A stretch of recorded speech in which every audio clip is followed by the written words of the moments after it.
Ile tume ya mipango ina dhamana pia ya kuishauri serikali kupitia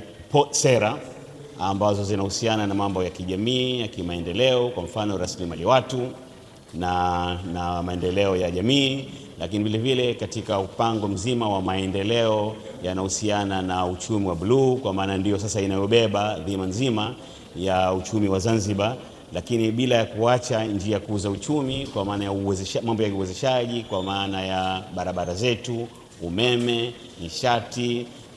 utawala bora, pamoja na kutumia fursa zinazopatikana katika mazingira yetu ya Zanzibar, iko pamoja na bahari. Mkutano huu wa leo ni sehemu ya majukumu ya tume ya mipango ambayo katibu mtendaji anapaswa kuyatekeleza. Tulisema kwamba kuna mipango ya muda mrefu na muda wa kati. Mkutano wa leo umejikita zaidi kwenye mipango ya muda wa kati, kwa maana ya miaka 5 ijayo, au Zanzibar Development Plan ya 2026 2031, ambayo sasa kwa mkutano huu, kwa maana haya makundi ya vijana yamekutana kujadili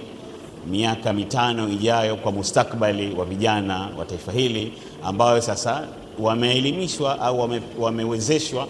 kuona namna gani wataweza kutumia fursa ya tulizokuwa nazo kupitia uchumi wa bluu, fursa tulikuwa nazo kupitia utalii, fursa tulikuwa nazo kupitia bahari yetu, fursa tulikuwa nazo kupitia ardhi zetu, lakini fursa zote zinazopatikana za kiuchumi na kimaendeleo, namna gani wataweza kujiajiri na kuajiriwa katika fursa hizo, zikiwemo za sekta binafsi. Kwa sasa tumeona kwamba tumepata maendeleo makubwa katika uchumi wa buluu, na tunaamini kwamba maendeleo hayo yamefikia wananchi wengi sana, na kwa miaka 5 inayokuja tunatamani zaidi, na ndiyo mipango iliyopo kuhakikisha kwamba wanafikia wananchi wengi zaidi. Kwa hiyo suala muhimu zaidi katika miaka 5 hii ni inclusion, kuhakikisha kwamba kila mtu anashiriki katika kufanya kazi na kila mtu ananufaika na matunda yatakayopatikana katika muda huo. Tumefarajika sana kama vijana kwamba tumeona serikali yetu inatujali na inatuthamini, kwamba kuona ipo haja ya kutuchukua sisi vijana, wakaja wakatuleta hapa tushiriki katika kutoa maoni yetu kupitia katika huu mpango wa miaka 5. So hivyo hii itatusaidia sisi vijana kupeleka maoni yetu, lakini kupeleka zile vipaumbele vyetu ambavyo sisi vijana direct moja kwa moja mahitaji ambayo tunahitaji. Kwa hiyo tunapenda kuishukuru serikali kwa kuamua na kuona ipo haja kwamba tume ya mipango miongoni mwa mambo yao kuweza kutukusanya sisi vijana, hasa wa baraza la vijana, na wakajua kwamba tuna haki au tunaweza kushirikishwa katika kuleta maendeleo. Tunashukuru kwamba